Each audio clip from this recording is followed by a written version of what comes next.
Hello and welcome back to Alice Talks Football, and Manchester United have just beaten Crystal Palace 2-0 and I'm so relieved. I'm so happy we won that game because obviously Leicester won earlier, Chelsea beat Norwich, and it's really put the pressure on Leicester and Chelsea again. Top four is still in our sights. We just got to beat West Ham, we just got to beat Leicester, and we'll be playing Champions League football next season. Now yes, we beat Crystal Palace 2-0, but it wasn't really our best performance. You know, I've seen Manchester United play a lot better this season, and again, we looked a bit sluggish, sloppy, like we didn't really get out of second gear. You know, like we were just lacking a bit of energy, we looked exhausted, but at the end of the day, we won the game, we got the 3 points, and right now, that's all that matters to me.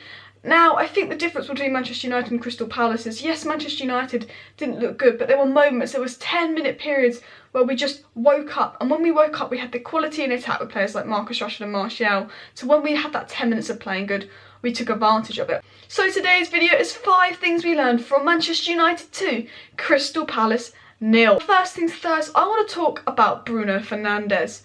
And for me, I think Bruno Fernandes makes the difference to how Manchester United are playing. And I don't think it was Bruno's best game. I don't think he was particularly amazing, but he had a solid game. I think he got an assist, but I'm not sure because someone said it wasn't an assist because of the deflection. I have to watch that back. But the first 20 minutes of the game, Manchester United were poor. We were awful. Crystal Palace were by far the better side. We weren't creating anything. Nothing was happening. We couldn't move the ball from defence to attack. We couldn't move the ball quickly enough. We were losing possession. We were so sloppy in possession. You know, we weren't playing it to attack quickly, we weren't taking advantage of our pace, we were sluggish, we were slow, we lacked energy. You know, we were really poor for the opening 20 minutes, kind of like the opening 20 minutes in our last game against Southampton, we were pretty poor. The opening 20 minutes in our game against Villa, we were pretty poor. It's something about Manchester United where our last few games we have started really slow, we've needed a bit of a push. But the reason I think we were so poor in terms of going from midfield to attack in that opening 20 minutes is because Bruno Fernandes was not on the ball. Bruno Fernandes, he had a good game, but there was moments in the game where he was a ghost, and when Bruno Fernandes was a ghost, the whole team kind of collapsed. We couldn't get the ball from midfield to attack, and I think Bruno Fernandes is that player that gets the ball moving quickly, makes things happen. Yes, he loses the ball every now and then, he does a silly shot, but the thing about Bruno Fernandes is when he gets the ball, he wants to make things happen, he wants to score, he wants to assist, he wants to do the difficult pass and play Rashford in. That, you know, there were so many times where he tried to play people in, there was times where he did play Rashford in, and there was a time where he did play Rashford in and Rashford didn't score. But basically what I'm saying is Bruno Fernandes is the difference, because when Bruno Fernandes is not in the game, nothing happens. As soon as you get Bruno Fernandes on the ball, things start to happen, and I think the problem is teams see that now. I think Southampton and Crystal Palace, they've constantly got people around Fernandes, but he's a clever player, he can get out of those kind of situations, because they know when Fernandes is not on the ball, nothing really happens for us. And I think Bruno Fernandes was the difference this game, because the moments he got on the ball, we were playing well, but the moments he wasn't on the ball, we were playing poor, and I thought he was just a massive difference today. Now the second thing I want to talk about is David De Gea. Now for me, David De Gea was man of the match. David De Gea had an excellent game. They weren't like world-class saves, but they were good saves and he made plenty of them. If he didn't save that, you'd be saying, oh, he should have saved that. You know, he didn't pull off an amazing save, but he pulled off lots of good saves. And I thought David De Gea was world class today. I thought he was man of the match, and I think he proves why he can be Manchester United's #1.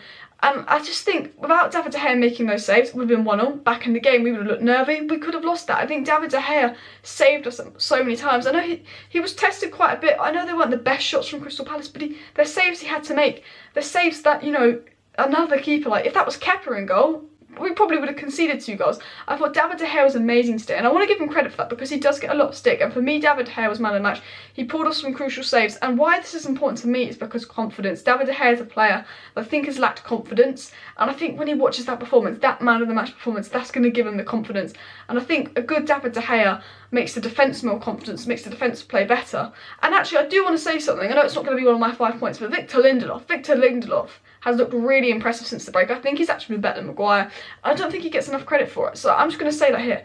Victor Lindelof, as well as David De Gea, were absolutely brilliant today. Comment down below who was your man of the match. The third thing we learned is Manchester United are much more relaxed after a 2-goal cushion, and I'm going to link that to NemanjaMatic. I think when NemanjaMatic came on, we did look a lot more calm defensively. Now, I love Scott McTominay, and I think Scott McTominay is a great player, but I think Matic is just a little bit better defensively. He doesn't get dispossessed as much, although he did get dispossessed. But when Matic comes on, I feel like Pogba and Fernandes can get on the ball more. They have a little bit more freedom, because obviously Pogba, when he's on the ball, is at his best. You know, Pogba does a very good job defensively, he puts in a lot of work defensively, but Pogba on the ball is when Pogba's best. And I think because Matic is a little bit more defensively strong than McTominay, it just makes us more relaxed. I feel like, I like McTominay, I thought he had an okay game, but he didn't have a good game. I thought when McTominay came off and Matic came on, we just looked a bit more relaxed. Obviously we got that second goal not long after. I think Matic is a big difference to this Manchester United side, because his role kind of goes unnoticed, but I think because he's quite defensively strong, he can shield the defence. It just gives Pogba and Fernandes more freedom, which again gets Bruno Fernandes on the ball. And the fourth thing we learned is Anthony Martial and Marcus Rashford, game changers. Brilliant and consistent. Once again, Anthony Martial and Marcus Rashford get on the score sheet. They both have 22 goals this season, 17 of them falling in the Premier League, which is equal to Sadio Mane, Raheem Sterling, and to think that they had Lingard and Pereira for service for most of their season, and they've both had at least 2 months out with injury, just shows how good our attack is. Consistent, good, beautiful, and Marcus Rashford and Anthony Martial made the difference again today. Moments of brilliance, got those 2 goals against Southampton. And again, Marcus Rashford and Anthony Martial again made the difference against Crystal Palace. Marcus Rashford with the assist and the goal, Anthony Martial with the goal. But it's the way they work together which I think is amazing. I think the way that, you know, sometimes I see Salah and Mane's there and Salah goes for a shot and he's quite selfish, Mo Salah. I'm not saying that he's a bad player, but he's a bit more selfish. Whereas with Marcus Rashford and Anthony Martial, they like assisting each other, they like to see each other score, and I think they're the perfect partnership. I think they're the difference in all these games. When you have attackers with that quality, you can have an average game, you can play a poor game, but you know that if we can just have 1 or 2 good attacks, they're going to provide something. And I think they just made the difference, because, you know, if they didn't show up, we wouldn't have scored. And they're players that are showing up consistently on a regular basis, creating chances, making things happen. And I think they've been 2 brilliant players this season. I'm gonna read out their game numbers. We'll start with Marcus Rashford, 84% pass accuracy, 8 ball recoveries, 3 shots, all of them on target. He suffered 2 fouls, he completed 2 take-ons, he created 2 big chances, so realistically he should have got 2 assists. He got 1 assist, 1 goal. He was brilliant. And Anthony Martial, again, he created 3 chances, 2 ball recoveries, 2 fouls suffered, 2 take-ons, 1 shot, 1 goal. Martial, 1 shot, 1 goal, clinical. That's his name, Martial. He's clinical.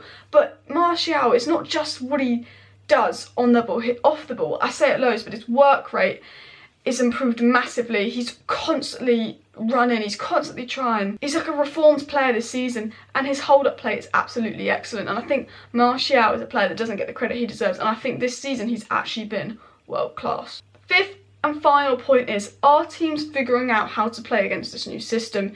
Crystal Palace set up in a very similar way to Southampton, very organised midfield and defence, getting all your players behind the ball but pressing up high. You know, Southampton caught us up with high pressing. We did lose possession quite a lot because high pressing, and I'm worried that this Manchester United team, if they're starting slow, they're not moving the ball quickly enough from defence to midfield to attack. If we're not playing the ball quickly enough, we're going to get caught out. And that's the only thing that worried me, because I think Crystal Palace set up very similar to Southampton of get everyone behind the ball, but press them. Don't let them play the ball. You know, we're best when we're playing the ball quickly, getting the ball to our attackers with speed, and I think teams might have worked that out, so we definitely need to improve our game. I think we started slow because we didn't move the ball fast enough, we didn't push the ball up the pitch, and I think that's the difference. We look a little bit uncomfortable when teams press us, and I think we just need to get the ball moving a lot faster. I think we might be tired, and I know I mentioned that in my first point, but that's just the thing we learned, that our team's figuring out how to play against us. Now that's 5 things we learnt versus Crystal Palace. Our 2-0 win keeps us in 5th place, but it puts the pressure on Leicester and Chelsea. Leicester have Spurs next, Chelsea have Liverpool. So we'll see how top 4 goes, but it looks like we're going to get top 4. Thank you for watching. If you haven't already, please smash that like button, subscribe down below, share this video. Thank you for watching, and I'll see you next time.